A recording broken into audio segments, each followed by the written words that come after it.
¿La teología y la historia son compatibles? Pues sí y no.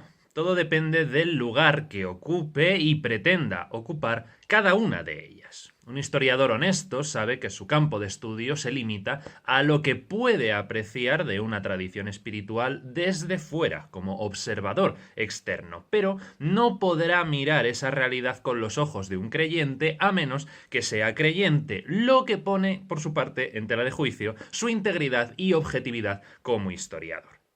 La historia por sí misma no parte de los postulados surgidos desde la fe. No acepta a priori elementos que no son falseables, como la entrega de la Torá a Moisés en el Sinaí, la resurrección de Jesús y su aparición a los discípulos, o la revelación del Corán a Muhammad a lo largo de su vida. Esos son verdades espirituales propias de la fe que la historia no debe entrar a considerar, pues ese no es su terreno.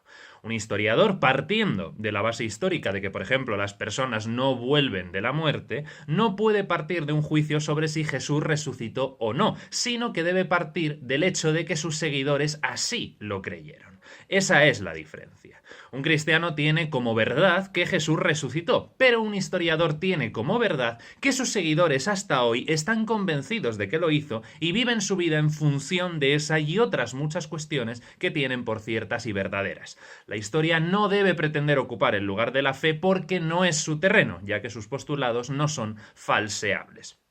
Y lo mismo puede decirse de la propia fe. Como decía Abdenur Prado, cualquier pretensión de historizar el Corán, en ese caso, o de usarlo como fuente histórica, pasa por ignorar su naturaleza. Y eso es aplicable a todas las escrituras sagradas de todas las tradiciones espirituales. Su lenguaje, su contenido no pretende ser puramente histórico, sino que anclado en una forma muy determinada de ver la historia, donde no importa tanto la fidelidad de lo que ocurrió como el significado del hecho que se relata, se proyecta hacia el mundo simbólico y arquetípico. Como hijos de la Ilustración y especialmente desde el siglo XIX tenemos una visión de la historia muy distinta a la de nuestros antepasados. Ahora nos preocupamos por la objetividad de los hechos, por lo que ocurrió realmente, pero en el mundo premoderno lo que importaba era el sentido, el significado.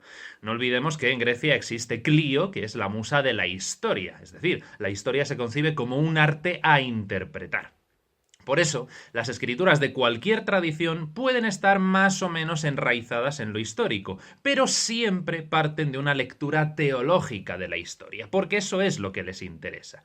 Desentenderse de lo histórico para centrarse en lo esencial y así respetar la integridad tanto de la historia como de la fe. Por eso, el conocimiento de una escritura y aún más de una tradición espiritual nunca estará completo si se reduce el contenido a su contexto. La fe no pretende, no puede pretender ocupar el lugar de la historia porque el contenido de la fe se genera precisamente para trascender la historia, para convertir lo circunstancial en universal. De otra manera, ¿cómo habrían podido las grandes tradiciones religiosas del mundo difundirse y arraigar en lugares y en personas tan radicalmente distintas de sus contextos originales? Pongamos como ejemplo el budismo. Todo lo que sucede tanto dentro como fuera de la Sangha desde que Gautama la fundó es relevante para la historia del budismo, pero es equivocado suponer que la suma de esas cosas es lo que constituye el budismo. Importa poco para la historia del budismo que, por ejemplo, un aldeano tailandés cometa adulterio con la esposa de su vecino. Pero por el contrario, el hecho de que no cometa adulterio cuando se siente tentado a hacerlo es una expresión clarísima del budismo.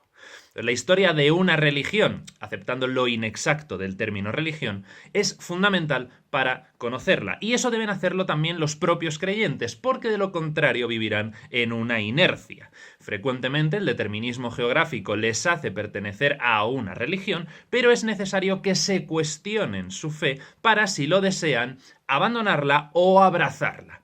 Solo así, de esa manera, podrán ser libres en su fe o en su falta de ella. Por tanto, aunque no podemos equiparar el budismo, siguiendo con el mismo ejemplo, con lo que ha ocurrido y ocurre en el mundo budista, insisto, esto es aplicable a todas las tradiciones espirituales, tampoco se puede afirmar que no tienen nada que ver. Mal habremos entendido a un pueblo si no nos damos cuenta de que su fe, que está más allá de los pecados, las debilidades y las distracciones e inseguridades de quienes la profesan, que su fe es mayor que su historia. Por eso es tan triste ver a muchos intentar defender su fe desde la historia y no desde la propia fe. Como sabe cualquier historiador, las religiones están ancladas, sumidas en la historia, es decir, en el cambio, en la imperfección y en el torbellino de lo mundano, pero también, como puede testimoniar cualquier creyente, en lo trascendente, en lo permanente y en lo ideal. Entonces, ¿cómo conciliar estos opuestos? Pues aceptando con alegría y maravilla el misterio de la relación existente entre el uno y lo múltiple, entre el tiempo y la eternidad, entre la existencia y el ser, entre el proceso y la realidad, entre el cambio histórico y la verdad que permanece entre el mundo y Dios. Solo respetando ambas esferas podremos disfrutar de una fe y de una historia libres, sanas, fuertes, respetables y respetadas.